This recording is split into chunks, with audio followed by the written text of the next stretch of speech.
સુરતના હજારો હીરા ઉદ્યોગ સાથે જોડાયેલા રત્ન કલાકારો હાલ બેરોજગારીનો સામનો કરી રહ્યા છે. આવા સંજોગોમાં તેમના બાળકોના ભવિષ્ય માટે રાજ્ય સરકારે જાહેર કરેલા શિક્ષણ પેકેજમાં પૂરતો લાભ મળતો ન હોવાનું જણાવતા સુરત ડાયમંડ વર્કર યુનિયને મુખ્યમંત્રી ભૂપેન્દ્ર પટેલને પત્ર લખી શૈક્ષણિક સહાય યોજના બદલવાની માંગ કરી છે. પત્રમાં જણાવાયું કે રાજ્ય સરકારે હાલ 13,500 રૂપિયા સુધીની શૈક્ષણિક સહાય જાહેર કરી છે, પરંતુ આ સહાય પૂરતી નથી. રત્ન કલાકારોની હાલત દયનીય છે અને તેમને બાળકના શિક્ષણ માટે આર્થિક ટેકો પૂરતો મળી રહે તે માટે સંપૂર્ણ ફી સરકારે ભરે તેવી માંગણી કરવામાં આવી છે.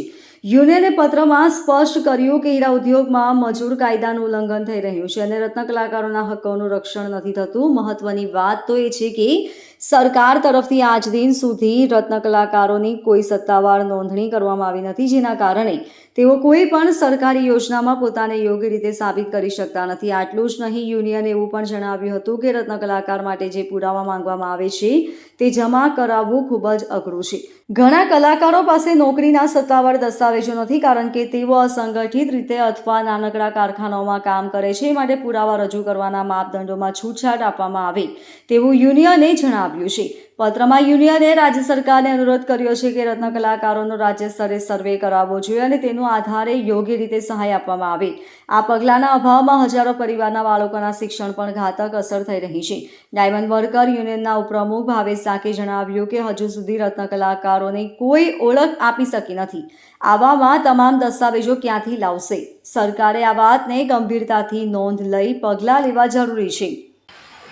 મારું નામ છે Bhavesh Kak, diamond worker union vice president. સરકાર દ્વારા જે રત્ન કલાકારો માટે રાહત પેકેજ જાહેર કરવામાં આવ્યું છે, એ રાહત પેકેજની અંદર જે નિયમો લગાડવામાં આવ્યા છે, એ નિયમો જોતા એવું સ્પષ્ટપણે લાગે છે કે આમાં કોઈને રાહત મળે તેમ નથી. તે બાબતે જે મુખ્યમંત્રી દ્વારા બનાવવામાં આવેલી કમિટી હતી, એ કમિટીને અમે લેટર લખવામાં આવ્યો છે કે નિયમોને આસાન કરવામાં આવે. 31/3/2024 પછી કોણ બેરોજગાર છે એનો સર્ટિફિકેટ કોણ આપશે? સરકાર પાસે રત્ન કલાકારોના રજીસ્ટ્રેશન નથી. કંપનીઓ લેબર કાયદા મુજબ પગાર સ્લીપ કે હાજરી કાર્ડ કે કોઈ વસ્તુ આપતી નથી. તો કઈ રીતે રત્ન કલાકારોને એની આઈડેન્ટિટી પ્રૂફ કરવી?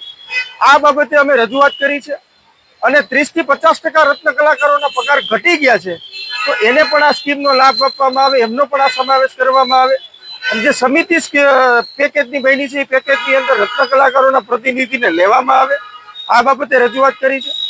જો એટલા બધા સુધારા કરવામાં આવશે તો રત્ન કલાકારોને વધુમાં વધુ લાભ મળી શકશે. નહીતર આ જે પેકેજ છે એ માત્ર ને માત્ર કાગળ ઉપર રહી જશે અને એક લોલીપોપ સમાન રત્ન કલાકારો માટે આ પેકેજ બની જશે. તો અમને મુખ્યમંત્રી સાહેબને અને જે કમિટી બની છે નમ્ર વિનંતી કરીએ છીએ કે આ પેકેજની અંદર સુધારો કરી અને વધુમાં વધુ રત્ન કલાકારો સુધી લાભ પહોંચે એ બાબતેના પ્રયાસો કરવામાં આવે. Bureau report, LK star news, Surat.